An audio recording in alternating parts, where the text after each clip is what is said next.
Você acompanha Jornal da Rede Alesp. Estamos de volta, agora 10 horas e 36, hoje dia 5 de fevereiro, uma sexta-feira. Eu, Fábio de Lima e a minha colega Júlia Stanzioni estaremos com você até meio-dia e 45. E Júlia, vamos à entrevista agora. É isso mesmo. Vamos falar sobre saúde, especificamente sobre a Covid-19, né, Fábio? Exatamente. O coronavírus, com a nova mutação, pode ser mais resistente à vacina. No Brasil, já são encontrados 26 linhagens, 8 delas encontradas na região amazônica, Júlia. Sobre esse assunto, a gente conversa agora com o Dr. Felipe Naveca, vice-diretor da Fiocruz Amazonas. Bom dia, doutor Felipe, bem-vindo ao Jornal da Rede Alesp. Bom dia, Júlia, bom dia, Fábio, é um prazer estar com vocês. Prazer é nosso. Doutor Felipe, no Brasil já foi encontrada essa mutação do Covid-19. O que causa exatamente a mutação do vírus? Essa nova variante, ela sofreu diversas mutações, entre elas mutações numa região que nós chamamos de proteína spike. Essas mutações, baseadas também nos resultados do Reino Unido e da África do Sul, mostram que ela pode aumentar a transmissão do vírus, ou seja, essa nova variante ser mais infecciosa. E alguns dados, em especial o da África do Sul, que estão mais adiantados, mostraram uma possível queda na eficiência das vacinas. Então, esse é algo que nós estamos investigando agora para poder entender melhor o impacto dessa variante encontrada no Brasil. E, doutor, para quem não entende muito esse assunto, quando se fala em variante, né, em linhagens diferentes, nós falamos aqui no começo, são 26 linhagens já encontradas, 8 aí na região onde o senhor está. Quais são as principais diferenças entre essas variantes? Tem algo em comum entre elas nessa variação? A grande maioria das variantes, elas não têm uma consequência importante do ponto de vista biológico. Elas vão ser muito similares ao vírus original.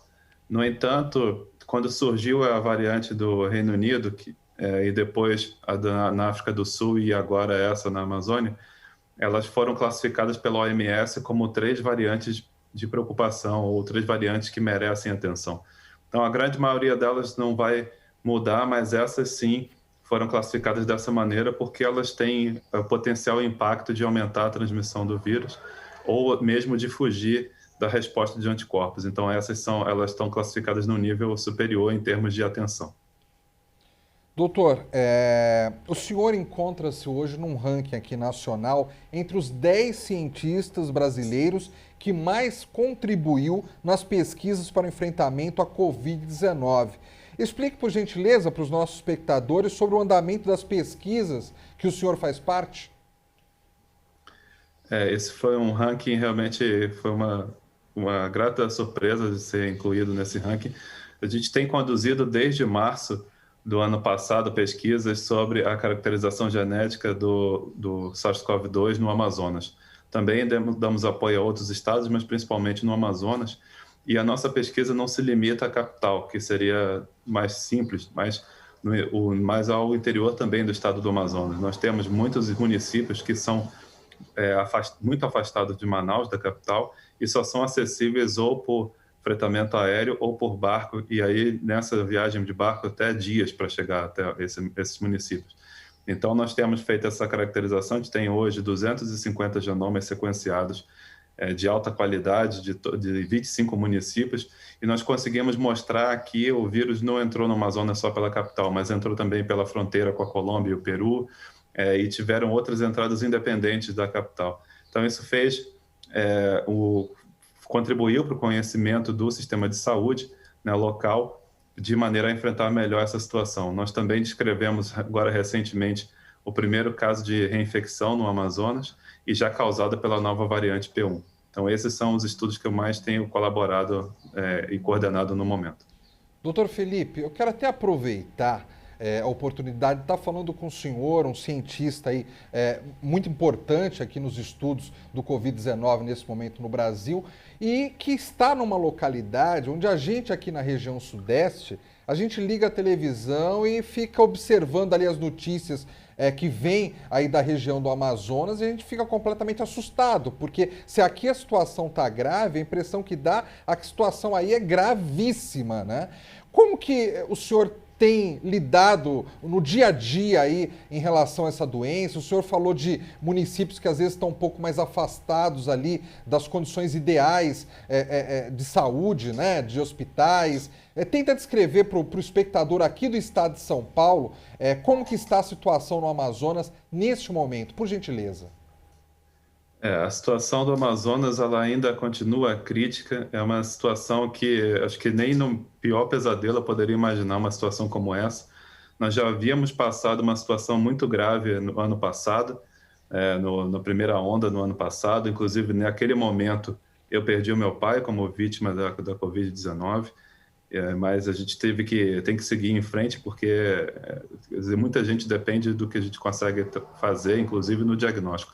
Só o meu laboratório fez mais de 10 mil exames de diagnóstico, né? E nós não somos laboratório de rotina. Então, isso afetou bastante a nossa vida, né? Pessoalmente, nós temos trabalhado demais. Minha equipe às vezes, a gente vira à noite no laboratório para poder dar conta. E essa questão logística no Amazonas é muito peculiar. É realmente difícil de explicar para quem vive num estado que tem rodovias, né, interligando todas as cidades. A gente aqui não tem. E muitas vezes esses regimes são afetados por conta das chuvas, né? Então os rios enchem ou secam, e aí algumas cidades ficam até difícil de você chegar até elas. Então nós temos pouquíssimas cidades ligadas por rodovia, somente aquelas da região metropolitana de Manaus. A grande maioria vai ser interligada pelos rios, e algumas têm voo normal, né? Quer dizer, voo frequente. Outras a gente tem que trabalhar com táxi aéreo. Então, para muitas dessas cidades, a gente só conseguiu acessar com a ajuda de parceiros, como, por exemplo, o Greenpeace, que colocou vários voos à nossa disposição, voos fretados à nossa disposição, e assim a gente conseguiu levar tanto o diagnóstico para comunidades remotas, inclusive comunidades indígenas e ribeirinhas, e como também conseguimos caracterizar as amostras que circulam nessa cidade. Então, é uma realidade bastante diferente, e também o colapso de saúde se deve ao fato de que só em Manaus existe UTI. Então, uma pessoa que faz uma forma grave da Covid e precisa de cuidados de UTI, ela tem que ser removida para Manaus ou por o que a gente chama de ambulância, que são barcos ambulância, ou por remoção aérea, né, frete aéreo. Então, imagina o impacto que é isso na logística. E agora, a gente nunca imaginava viver uma situação como essa, quando até o oxigênio falta, porque a gente chegou realmente no fundo do poço. E agora o meu medo é que a situação que começa, daqui a pouco ela vai começar a reduzir em Manaus, mas o meu medo é afetar o interior do estado. Doutor Felipe, primeiro nós da Rede Alesp nos solidarizamos a você que perdeu seu pai e também a todos os profissionais e a todos que estão no Amazonas justamente passando por esse momento, porque esse raio-x que o senhor nos trouxe agora é totalmente diferente do que a gente vive aqui no Sudeste, né? É muito peculiar, as pessoas não conhecem realmente o Brasil, né? E o senhor trouxe aqui muito pontual esse raio-x das questões de usar lanchas, né, com ajuda humanitária nesse momento, né? Então fica a nossa solidariedade aqui da Rede Alesp com vocês aí do Amazonas.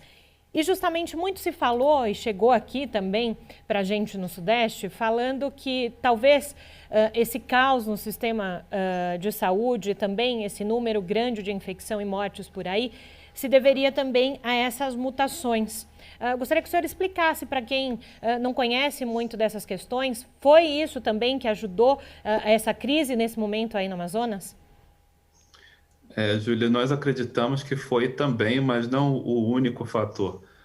Por que eu digo isso? Porque desde setembro, outubro, nós já vimos observando um aumento, claro que nada perto do que está acontecendo hoje, de casos. Então, diferentemente do ano passado, nós não saímos do zero para um pico, nós saímos de algo que já estava em andamento. Então, isso acelerou essa curva de crescimento do número de casos. Depois disso, já setembro, outubro. Depois nós vimos um aumento também pós-eleições e depois, no final de novembro, a partir da segunda quinzena de novembro, começa o que a gente chama de inverno amazônico. Nunca tem frio na região amazônica, mas aumenta muito as chuvas. Então, nesse período, nós já temos historicamente um aumento do número de casos de vírus respiratórios. Então, influenza, vírus sincicial respiratório, adenovírus, eles aumentam os casos nesse período. Então, por conta disso, nós na vigilância já sabíamos que isso ia ser mais uma variável que iria impactar o sistema. E aí, para mim, chega o que talvez seja o ponto principal junto com a nova variante, que foram as festas de final de ano. Nós vimos praticamente um abandono das medidas de distanciamento, de utilização de máscaras nesse período. Assim, foi nítido de perceber isso nas ruas, andar pelas ruas e você vê as pessoas vivendo uma vida como se ela estivesse normal. E aí isso já nos assustava bastante, já prevendo que nós teríamos um impacto no começo de janeiro, nas primeiras semanas de janeiro. E aí e ainda pior é quando nós temos a detecção, que foi primeiramente pelos pesquisadores do Japão, que encontraram casos que saíram daqui, mas 2 dias depois nós tínhamos já um experimento agendado e nós encontramos o mesmo resultado e também um primeiro caso de reinfecção, quer dizer, então a gente viveu uma situação onde vários fatores contribuíram, mas eu acredito sim que a nova variante, ela emerge dessa situação de circulação descontrolada do vírus e ela agora alimenta uma situação que acabando formando um ciclo, né? Quer dizer, agora essa nova variante também vem causar mais pressão sobre um sistema de saúde fragilizado. Doutor Felipe, o senhor comentou algumas coisas aí que eu quero destacar.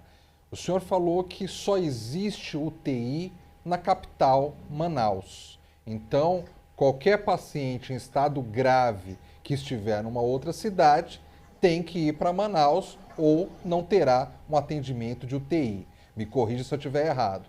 O senhor falou também que muitos dos municípios aí não têm interligação por meio de estradas. Então, para você sair, às vezes, de um município e ir para outro, ou ir para a capital, você precisa pegar um barco. Diante de um quadro desse, assim, de dificuldade, o senhor lembrou também das comunidades indígenas. E aí eu queria particularizar nelas, queria fazer o questionamento em relação a elas. Neste momento, como é que estão essas comunidades indígenas aí do estado do Amazonas? Elas têm um isolamento em que elas conseguem, apesar de todas as dificuldades aí, combater o Covid-19 de uma forma efetiva? Ou dentro de comunidades indígenas está havendo muitas mortes e ali indígenas que não conseguem nem chegar até um centro maior, não digo nem a capital Manaus, mas até um centro maior para conseguir um atendimento emergencial? Fábio, esse ponto é fundamental, né? Nós temos comunidades, e é difícil de entender também, porque nós temos comunidades indígenas bastante isoladas e mesmo nessas comunidades nós já temos casos de Covid. Como que o vírus chegou é uma coisa que a gente precisa ainda entender melhor, mas hoje, por exemplo, nós temos um município que é no extremo norte do Amazonas, chamado São Gabriel da Cachoeira. Esse município tem uma população em torno de 90% indígena, muitos aldeados, e você tem um centro do município onde as pessoas se deslocam até para conseguir mantimentos e algumas coisas também, e retornam às suas aldeias. Nós temos hoje uma situação muito grave em São Gabriel da Cachoeira, mas temos várias entidades ajudando, como, por exemplo, os Médicos Sem Fronteiras. Eles estão fazendo um trabalho lindíssimo, apoiando essas comunidades, porque realmente elas muitas vezes estão isoladas de grandes centros. E você entendeu certo, Fábio, nós só temos UTI em Manaus, nós temos média complexidade em alguns municípios chamados polos, no interior do Amazonas, mas alta complexidade mesmo, UTI mesmo só em Manaus. Então isso é algo que realmente estressa demais o sistema de saúde. E mesmo nessas comunidades, né, para atingir essas comunidades, nós temos recebido o apoio desde o início da pandemia de instituições como o Greenpeace. O Greenpeace colocou vários voos para levar oxigênio, para levar diagnóstico, para levar EPIs. Nós temos conseguido formar uma rede de distribuição de EPIs. Só a Fiocruz já distribuiu mais de 80 mil EPIs para o interior do estado, entre máscaras, luvas, óculos de proteção para os agentes comunitários. Então, a situação no interior do Amazonas é muito complexa, é muito diferente do que a gente vê no Sudeste ou em outros grandes centros do país. Doutor Felipe, só mais uma dúvida. O Exército Brasileiro tem ajudado de alguma forma aí ou não? Também tem ações do Exército, sim. O Exército nos ajudou bastante, por exemplo, no início da pandemia no ano passado, quando Manaus ficou praticamente isolada do resto do país. Isso falando no ano passado, chegou um momento que nós quase ficamos sem insumos no laboratório para poder fazer o diagnóstico. Eu não estou falando nem de pesquisa, mas do próprio diagnóstico. E nesses momentos nós temos uma boa relação com o Comando Militar da Amazônia já de muitos anos, e nós pedimos ajuda do Exército e da Força Aérea para nos levar insumos. Então, nós tivemos equipamentos que chegaram em voos da Força Aérea e insumos que só chegaram através da Força Aérea. Então, e porque não existiam, naquele momento, não tinha nem voo vindo para Manaus. E hoje nós continuamos, sim, com algumas ações para o interior do Estado. Muitas vezes, a única presença do Estado brasileiro em alguns desses municípios é um quartel ou alguma unidade das Forças Armadas. Então, a gente tem, sim, encontrado, não só de instituições como o Greenpeace e Médicos Sem Fronteira, mas também as Forças Armadas têm contribuído. Perfeito. Doutor Felipe Naveca, agradeço a contribuição do senhor aqui no Jornal da Rede Alesp, contando de uma realidade muito particular, que é a região aí em que o senhor vive. Então, bom trabalho para o senhor e para os seus comandados aí. Muito obrigado, Júlio e Fábio. É sempre um prazer conversar com a imprensa. Vocês têm dado uma contribuição muito grande de levando informação para o público. Bom dia, bom trabalho, doutor. Esse assunto é até uma visão diferente da que a gente costuma ter aqui na região sudeste, né? Então, Totalmente quando tem um profissional da área da saúde lá explicando o que está acontecendo, é ainda mais forte do que o que a gente vê na TV. É isso. Porque a gente vê na TV é normalmente focado em Manaus, na capital. E ele fala dos municípios, ele fala de povoados, ele fala do interior do estado. Né? Confesso que eu até me emocionei nessa entrevista, acho que foi latente isso, porque realmente é quem está lá, vivendo em loco o que está acontecendo. O que a gente sabe aqui não é nem 10% do que ele está vivendo lá. Exatamente. Segundo os dados do IBGE, a produção industrial brasileira encerrou 2020 com uma queda de 4,5%. E é o segundo ano de recuo da indústria nacional e o pior resultado desde 2016. Em 2019, a produção industrial havia recuado 1,1%. A queda acumulada no ano ocorreu mesmo com os 8 meses seguidos de alta, que fecharam 2020. A indústria teve resultados negativos, mas a produção automotiva foi o que mais impactou no resultado geral. Jornal da Rede Alesp. Realizada no plenário Juscelino Kubitschek, a terceira sessão ordinária. O deputado Coronel Telhada, do Progressistas, foi quem presidiu os trabalhos aqui na Alesp. Realizada nesta quinta-feira a terceira sessão ordinária no plenário Juscelino Kubitschek, transmitida ao vivo pela Rede Alesp. Na presidência, o deputado Coronel Telhada, do Progressistas, que abriu o pequeno expediente para a fala dos parlamentares na tribuna pelo tempo de 5 minutos. O deputado Coronel Telhada passou a presidência ao deputado Frederico Dávila para fazer uso da palavra. Ele fez saudações e lembrou o Dia Mundial de Combate ao Câncer. Dia 4 de fevereiro é o Dia Mundial de Combate ao Câncer, a todos os tipos de câncer.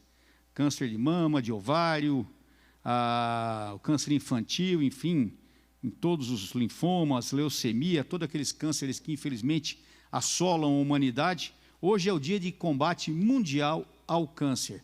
Então, queria dizer a todos que eu tenho um projeto de lei nessa casa falando do Dia de Combate ao Câncer de cabeça e pescoço, e queria solicitar ao senhor presidente que fizesse esse projeto andar. O deputado Murilo Félix pede o apoio e mais aproximação com municípios do estado de São Paulo.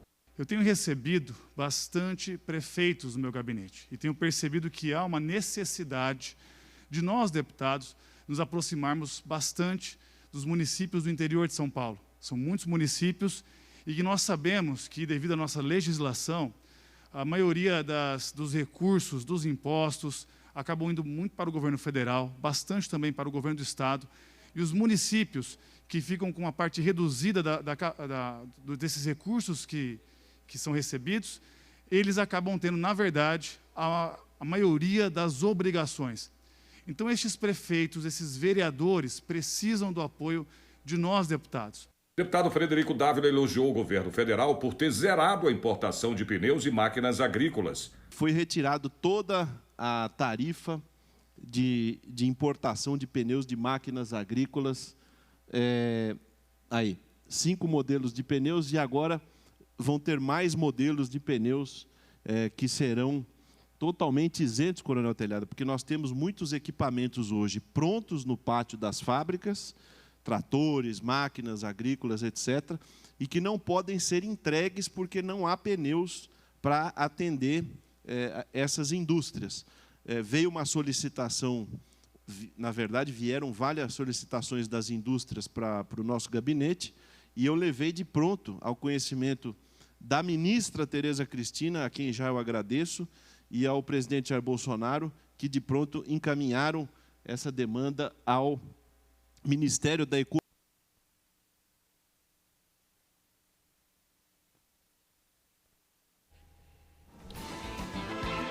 Tivemos aí um pequeno problema aí no nosso VT, mas voltamos aqui com mais informações, né, Júlia? É isso mesmo. O deputado Murilo Félix, do Podemos, declarou que a cidade de Limeira receberá R$1.296.000 de recursos vindos do Fundo Estadual da Saúde para ações de enfrentamento da Covid-19. A verba será destinada para a implantação de leitos clínicos e de unidades de terapia intensiva. O parlamentar, Fábio, declarou que esse recurso é fundamental e reflete a união de lideranças junto ao governador João Dória. Recentemente, ele conversou com o secretário municipal de saúde, o Vitor Santos, e se inteirou de outras necessidades, em especial no enfrentamento da pandemia. Outros municípios do estado também receberam investimentos para a área de saúde. Em Rio Claro e Araras, o valor é de R$1.440.000 e para Piracicaba, R$720.000. Ao todo, a transferência totalizou R$22.230.000 para todas as cidades contempladas. E o Senado aprovou ontem uma medida provisória que dá um prazo de até 5 dias para que a Anvisa, Agência Nacional de Vigilância Sanitária, autorize o uso emergencial de vacinas contra a Covid-19, que já possuem aval internacional. A MP aumenta a lista de autoridades sanitárias que servem de base para as aprovações da Anvisa. Até o momento, a agência considera órgãos dos Estados Unidos, da União Europeia, do Japão, da China e do Reino Unido. Com a aprovação da medida, a Anvisa também passará a considerar órgãos de Canadá, Coreia do Sul, Rússia e Argentina. Sendo assim, autorizações emergenciais nesses países passarão a ser aceitos também no Brasil. O presidente Jair Bolsonaro ainda precisa sancionar essa medida provisória, que pode confirmar ou vetar mudanças feitas na MP original, de relatoria do deputado Geninho Zuliani, do Democratas aqui de São Paulo. O prazo de 5 dias é uma dessas alterações feitas no Congresso. Jornal da Rede Alesp. E agora nós vamos falar sobre o que é destaque no Diário Oficial desta sexta-feira. Lembrando que essa publicação é uma ferramenta que o cidadão paulista tem para acompanhar diariamente o que acontece aqui no Legislativo Estadual. E a edição de hoje traz a comemoração do Dia Estadual da Mamografia nesse 5 de fevereiro. A data é uma oportunidade de conscientizar as pessoas sobre a importância de se fazer o exame. Criado pela Alesp em 2009, o Dia Estadual da Mamografia prevê a realização de diversas atividades organizadas pela Secretaria de Saúde para aumentar o conhecimento e desfazer equívocos em torno da doença. Uma pesquisa realizada pelo IBOP no ano passado mostrou que 62% das mulheres ouvidas deixaram de fazer a mamografia em virtude da pandemia da Covid-19.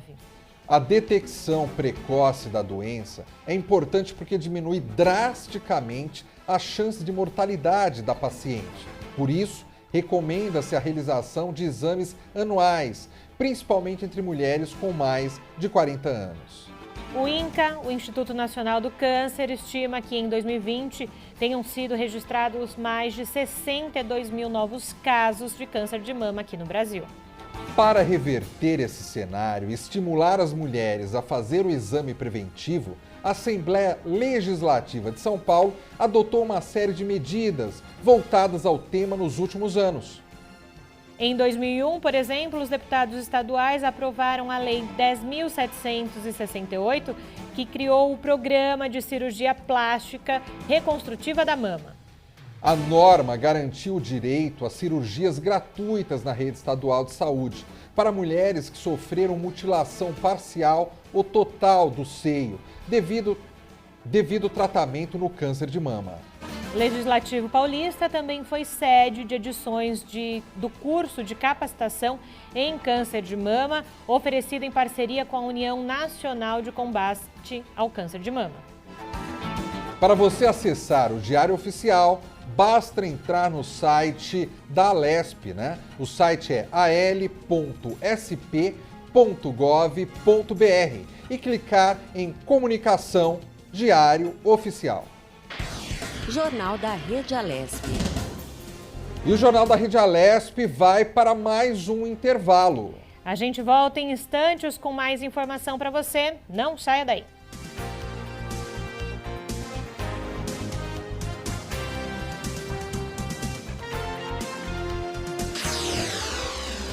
Você acompanha